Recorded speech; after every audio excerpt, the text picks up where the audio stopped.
السلام عليكم ورحمة الله وبركاته. واحنا في وسط الجماهير جزيرة الشافعي بنغطي الأحداث النهاردة، ومعنا من أحد المواطنين بجزيرة الشافعي. انتوا متجمعين ليه يا عم الحاج؟ احنا متجمعين عايزين الطريق بتاعت الشافعي. احنا في مرحلة شتاء، وبعدين دلوقتي احنا بنيجي وقتين. اسمع يا رجاله، بعد احنا دلوقتي يا استاذنا احنا من الشافعي وطريقنا مقطوع، بنطالب في طريقنا.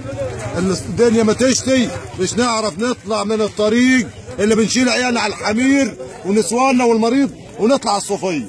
فاحنا بنطالب على الطريق بتاعت الشافعي 1600 متر عايزين يتسفلوا.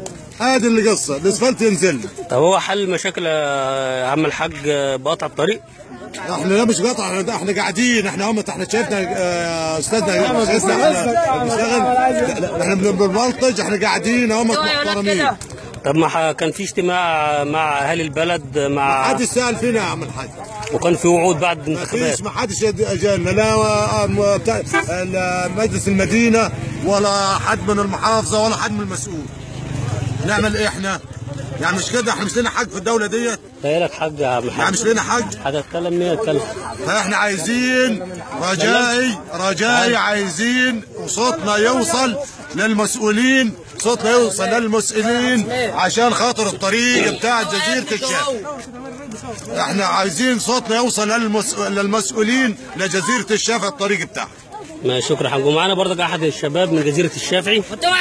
ايه مشكلتكم يا استاذ؟ احنا مشكلتنا مش مشكله اسفلت يترصف ولا مشكله ولا كذا مشكله، احنا ممنوعين من الخدمات خالص. مفيش الوحده الصحيه عندنا ما فيهاش دكتور، الميه عندنا ما بتجيش الا الساعه 11 و12 بالليل. تمام. مشكله الطريق دي طبعا المشكله اهم. بقالنا 15 سنه الطريق ده اللي انا اعرفه بقاله اكتر من 10 سنين، مش معنى 15 سنه دلوقتي بتعملوا اعتصامات وبتقطعوا الطريق، ودلوقتي الدوله يا باشا عشان الشتاء اللي عدى ده يا باشا مهندس، الشتاء اللي عدى ده الناس بتروح المدارس، ولا حد عايز يتحرك من بيته ولا عايز عربيه يطلع من بيتنا ويروح المدارس ولا يودي على مدارس. يعني الطريق برد عربيته النهارده وقعت نزلت في المكان، وقعت في الاراضي، وشيل العيال نوديهم مدارس يعني متنيلين طين. والمريض ما يسحب المريض اللي هيسحب الحلف يخش، يسحب ما يخش ياخد المريض. طب ايه مشكلته غير الطريق؟ المشكله غير الطريق، وعايزين وحده صحيه هنا، دكاتره تقف هنا 24 ساعه يا باشمهندس. عايزين ناس دكاتره اصلا، مش في دكاتره عايزين يعني واحده بتولد ديك النهار، واحده بتولد ديك النهار اللي مش عايزه تمشي تاخد ولدها.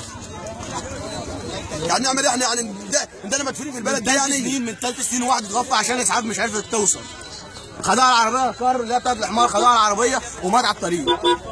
معلش يا ماما. وما زلنا برضك في الحدث، وحشود جامده لاهالي جزيره الشافعي.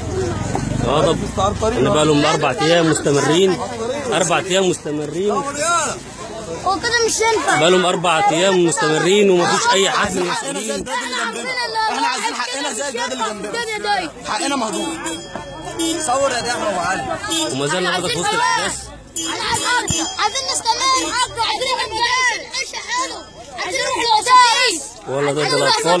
ما رحتوش المدرسه النهارده ليه يا ولاد؟ عشان في مصلحه بلد، عشان مصلحه بلد. نطلع من المدرسه نروح بلد. حد غصب عليكم يا ولاد؟ لا، لما نطلع من المدرسه بمزاجنا.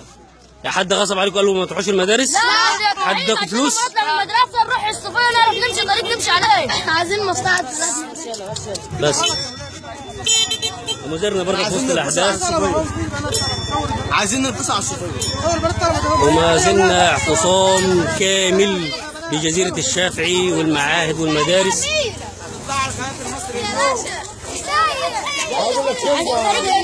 وسط الاعتصامات وما زلنا مغطيين، وبقالنا 4 ايام مستمرين، وما فيش اي واحد من المسؤول سأل في الناس دي. الناس دي لها حقوق وما فيش حد طالب. اهم حاجه نشيل الفساد من البلد.